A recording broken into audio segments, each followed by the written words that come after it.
All our friends on the screen in front of us here this morning will be celebrating with us today the feast of Corpus Christi. This is Corpus Christi Sunday, the body of Christ. Often we can mistakenly think only of Holy Communion, whereas the meaning of Corpus Christi, the body of Christ, goes much deeper and much wider. The sacrament of Holy Communion is a sacrament which is a sign of an internal reality, to give the old definition. So what is the reality? What is the inside story on this? Our first reading speaks of communion with the blood of Christ and communion with the body of Christ. So blood and body are about the reality of the life of Christ. At the same time, the Gospel speaks of flesh and blood. And some people maybe find that a little bit repulsive, but that is to the reality of Christ's life. He was flesh and he was blood. But also, in the Jewish culture and thinking of the time, these things meant much more than perhaps we would perceive them to be. Flesh doesn't just mean things of the body, and often we think of flesh as being the sexual things. Now, the flesh was something much greater.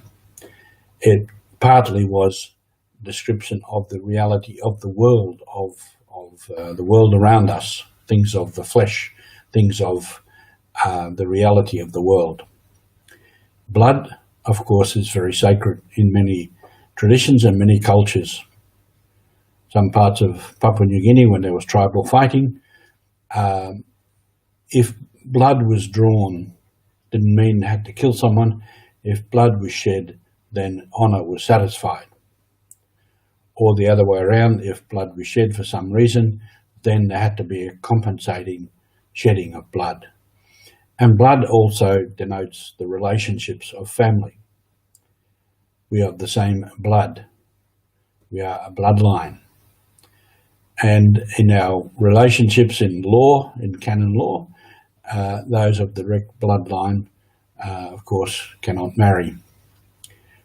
And in Papua New Guinea, that term is called wunblud, one blood. We are one blood.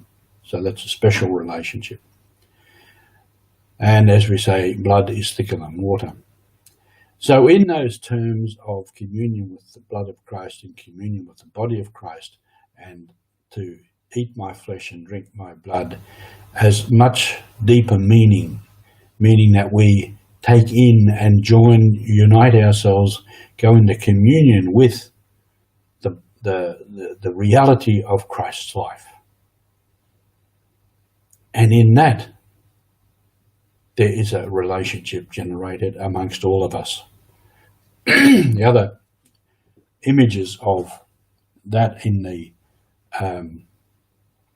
scriptures and in the church is the people of God, the ancient people of God, which is described a bit in the first reading today, how God relates to this particular people of God.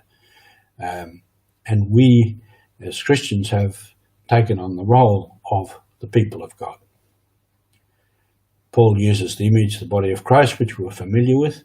We are one body. We are the body. Christ is the head, and we all have different gifts to contribute to the life of the body. And theologically in the church is described as a mystery of communion, that unity of God and humanity and all creation and all humanity amongst themselves. And Christ came and completed that unity. So there is this deep unity of the human race because we are human, and there is a unity through baptism. So these people that we fund projects for in other parts of the world, these are part of our family. These are our sisters and brothers. And that is a deep reason why we assist them. People like many of you maybe give us donations, we process them, and we get them out to people as a project, because there is a unity there. Because they are needy, because they need it, but more than that, because these are our sisters and brothers, and we extend a hand to them and we give them a hand up.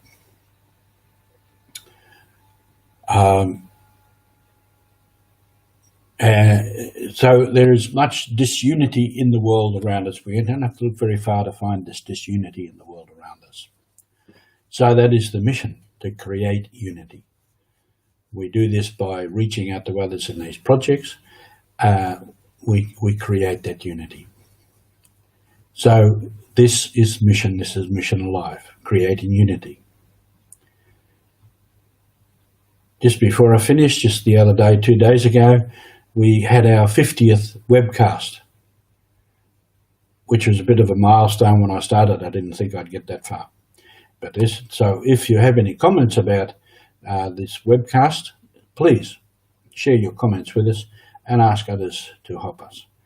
And also, if you wish to help us in these projects to make the mission alive in these other countries, you can follow the links there and support us in reaching out to our sisters and brothers in other places. So have a good day today, create some unity with somebody, and carry on the mission.